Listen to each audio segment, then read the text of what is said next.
बताइए राजा भाई, माननीय अध्यक्ष, क्या बोल रहे हैं? संभल के विषय में ही चर्चा नहीं है, हम अपना चर्चा नहीं है राजा भैया, भी कोई चर्चा स्वीकार नहीं कर रहे हैं माननीय कि चर्चा कराई जाए या ना आपको कराई जाए। ऐसे तथ्य जो ना आए हो कुछ बताना चाहते हैं? 5 मिनट 5 मिनट नहीं 2 मिनट, कुछ तथ्य जो इस सदन में रखे गए, इसके बाद आपको उनको भी सूचना दी है, तो श्रीमान वो आपत्तिजनक है। कुछ बिंदु मैंने भी उनकी भी नोट नोटिस है। इस सदन की कार्रवाई लाइव देखी जाती है, रिकॉर्ड रहता है। माननीय नवाब साहब हमारे बहुत अच्छे मित्र हैं, साथ में मंत्रिमंडल में भी रहे। पहली बात तो यह स्पष्ट हो जानी चाहिए कि जो सर्वे हो रहा है वो न्यायालय के आदेश पे हुआ है, और जितने लोग बोले हैं इन्होंने पत्थरबाजी का कोई जिक्र, कोई चर्चा नहीं की। अब हम एक चीज तो ये भी जानना चाहेंगे कि क्या पत्थरबाजी करने से न्यायालय का आदेश बदल जाता है? अगर न्यायालय ने किसी सर्वे का आदेश दिया तो उस आदेश को पलटने के लिए क्या तरीका है? उससे बड़ी अदालत में जाए कि सड़क पे खड़े होकर के पत्थर प्रशासन के ऊपर और पुलिस के ऊपर चला जाए। आज तक कभी प्रशासन का निर्णय, न्यायालय का निर्णय इससे बदला हो तो?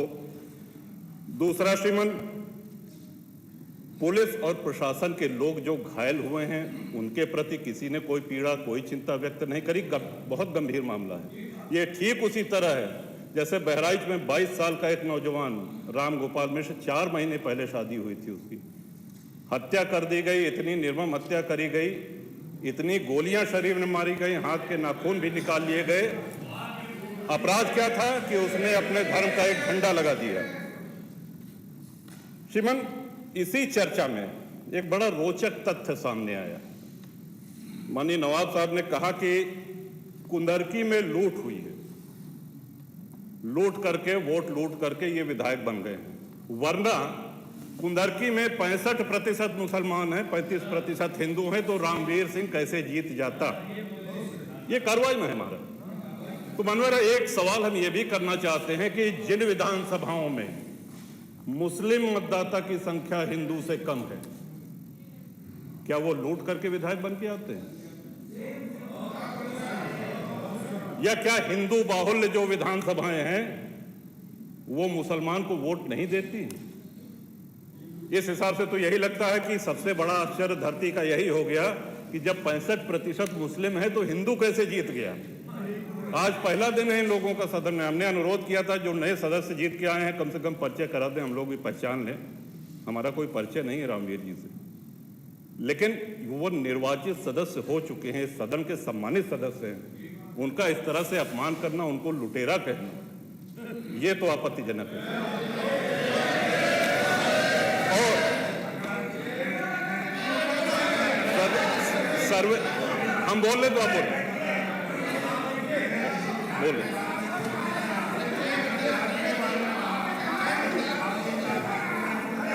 माननीय अध्यक्ष जी, 2 मिनट में अपनी बात 2 मिनट में अपनी बात समाप्त कर रहा हूं। 2 मिनट में अपनी बात समाप्त कर रहा हूं। हम लोगों ने भी बड़े धैर्य से सुना।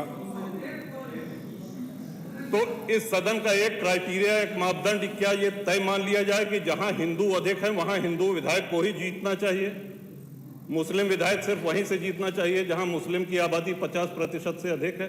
अगर ऐसा नहीं हुआ तो ये मान लिया जाए कि वोटों की लूट हो रही है या विधायक लुटेरा बन के वोट को लूट करके जीत करके आया है, बेईमानी से आया है।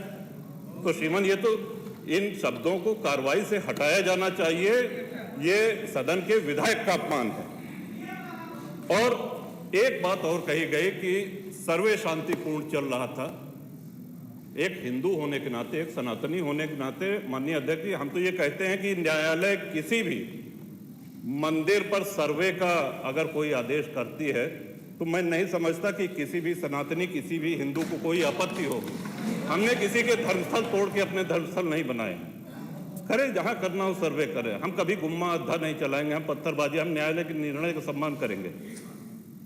तो शासन का काम, प्रशासन का काम तो न्यायालय के निर्णय को लागू कराना होता है। तो इसलिए माननीय अध्यक्ष जी, इस पे चर्चा कराई जाए। चर्चा में भाग लेने की इच्छा इधर भी है, इधर भी है, बहुत से लोगों की है, और चर्चा कराई जाएगी तो बहुत सी सच्चाइयां सामने आएंगी। बहुत